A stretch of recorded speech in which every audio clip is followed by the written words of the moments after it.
Welcome everyone to another video, and today we're going to be talking about the science behind learning objectives and learning in League in general. Now, this has been a topic that has for a long time absolutely fascinated me, and today my goal, the objective of this video, is to really understand and break down why are learning objectives so effective, and how does learning in League specifically work? Now, the video that really inspired me to make this specific video was actually one by a guy named Benjamin Keep. And this guy is this cognitive scientist specializing in learning and instruction. And this guy put out this video a while ago, which was absolutely fascinating. And he basically broke down this experiment where they actually studied how to learn complex skills in a very particular way. Now, I'll link the original video in the description and the research experiment that was done, the research paper that kind of talks about it. But this video is going to be more connected to, my experiences as a solo queue player and my experiences with coaching clients and how learning objectives work, and just really tying it back to League of Legends in general. So to quickly summarize the experiment for you guys, there was essentially a group of people that were all playing this game, like a space fortress game where you're like this little rocket ship trying to score as many points as possible. Now, this was a game that has, many moving parts. You have to control your ship, you have to avoid these landmines, you have to do all these things. Now, these group of people were split into 4 groups. The first group played with no particular focus on any one variable. They just got given the game and said, look, try and get the best score you possibly can. The second group were told to focus on a specific variable, focus all of their attention on a specific thing. So I think one of them were told to focus specifically on the maneuvering of their ship. And then another group, the third group, were actually told to focus on another specific variable. And the fourth group were actually told to spend some time focusing on specific variables, and then for a set amount of time, just to play the game and get as high a possible score as you possibly can without a specific focus on a given variable. Now, these were the results of the experiment. So the experiment was kind of measured in 2 phases. There were, I think, like 10 total sessions where the people were playing the game and being measured, and their scores were being measured. Around the halfway point, this is kind of what the results looked like. So the first group here, represented by that gray line, this was the group that basically had no focus on any one variable. They just got told to play the game, get as high a score as you possibly can, and they had the lowest on average high scores. The 2 that are very close in the middle, the blue and the yellow, were the groups that were told to focus their attention and then try and improve one specific variable. The green group, that green line, that was the group that actually split their time between focusing on a specific variable and then just kind of playing the game to get the highest possible score without a specific focus on a given variable. So then what they were, at the halfway point, they said, all right, now continue just playing the game as normal with no specific focus on any one variable, and let's see how high you can possibly get. Now, these were the findings of the second half of the experiment. And as you can see, the group that had that kind of focus on specific variables and then stopped still managed to exponentially kind of outclimb or outperform the other groups. Now, this left me thinking, wow, this is very interesting and this is very relevant to what I've observed in League. Now, I found this specific experiment very relevant to League because in order to be good at League, there are many underlying skills that are very difficult to isolate and drill, just like this rocket ship game. So let's tie this back to League. Let's take a specific element of play. Let's take laning, right? Laning, most people lane, except you junglers who we don't really care too much about. But yeah, with laning, right? There are many underlying skills that it takes to be a great laner. We have warding and leaning. We have mana rationing. We have tethering, spacing. Trying to CS and trade at the same time, not die to ganks, think about your resets. These are all skills that go into being a great laner. Now, each individual variable is definitely meaningful, but in isolation, they don't mean that much, right? Like you can be amazing at warding and leaning, but if you don't know how to space and tether and trade, then what's the point? You can be great at trading, but if you don't know how to manage a wave and you're dying to ganks and all the time, then what's the point? Each of these skills in isolation aren't overly impactful. Now, the parts are all independent, but in order to be a great laner, all of these pieces need to be executed reliably together. Playing thousands of games to develop these laning skills has definitely proven to work for some people. Now, for others, not so much. I've seen this all the time, both in my MLA and MLS program, where you'll see people stuck at silver or gold or platinum for 7 or 8 seasons, even though they're playing heaps and heaps and heaps of games. Why? Well, I believe the main reason for this is that they haven't had a specific focus on any one element. They've played and played and played and played, but they've never actually taken the time to isolate the underlying skills, so they lacked any sort of consistency. So tying it back to this actually second image here, I believe the people who don't specifically isolate any one skill, they will slowly improve. But I actually, in my opinion, if we actually extend this graph over time, I actually think it kind of plateaus, but that plateau point differs for each individual depending on how talented they are at the game and also depending on the champions that they play. I've always had this kind of intuitive belief that in order to speed up the learning journey, we must pick something to focus on and develop muscle memory around and then simply just move on, right? This way we won't be as overwhelmed. And, because we can actually isolate specific skills and we can definitely make progress in one specific area.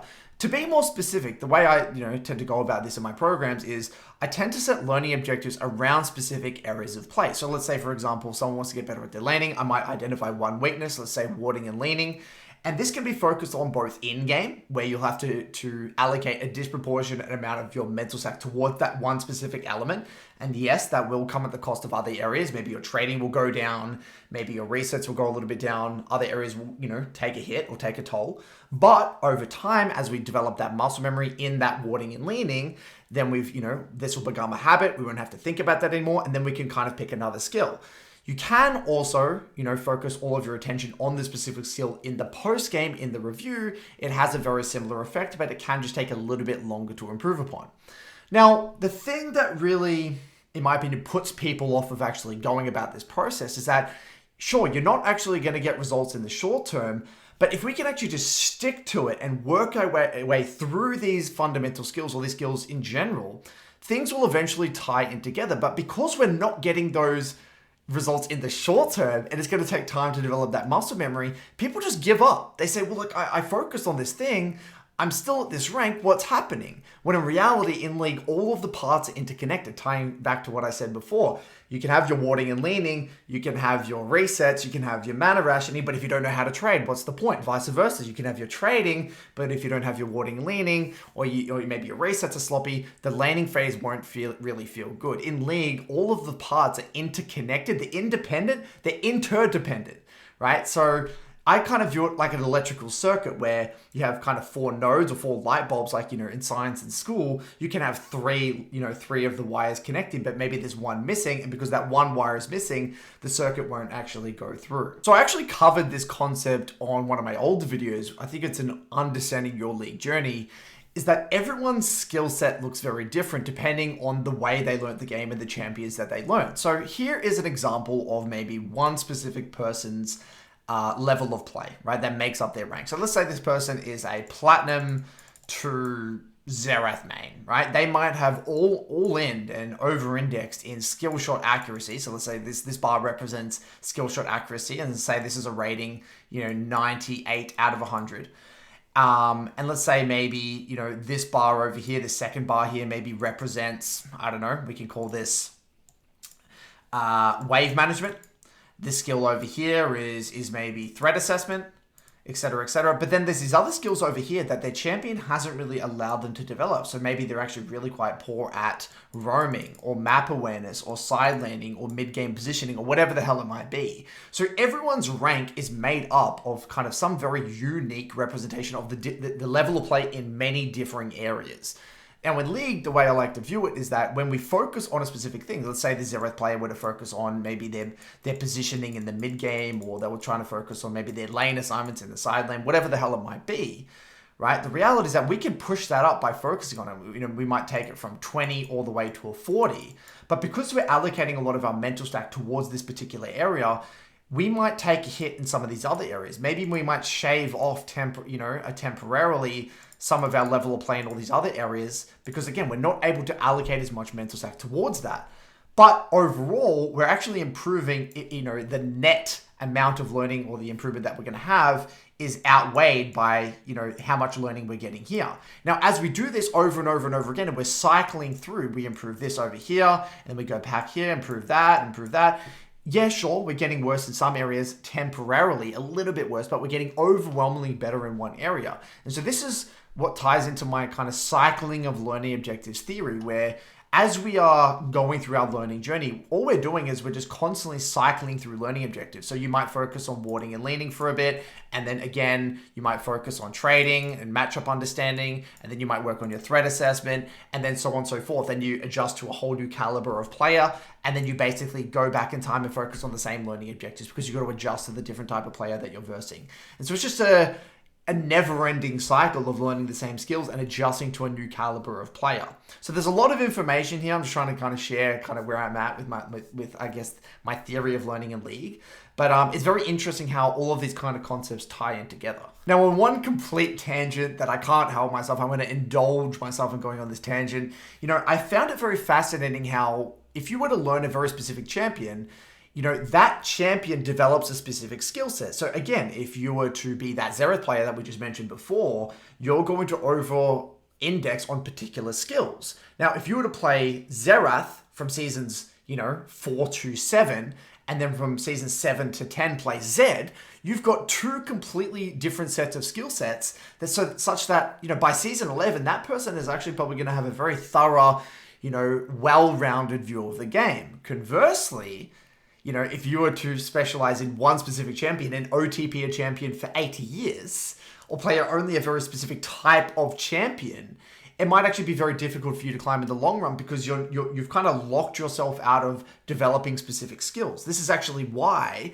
some people can actually skip the process of what we covered here today. They might have, by chance or intuitively, cycled through a large amount of champions that's actually allowed them to develop a wide variety of skills. So even though they theoretically haven't isolated these skills and done this process that we're talking about today, they've actually come and arrived in a similar location just by following this champ pool cycling process.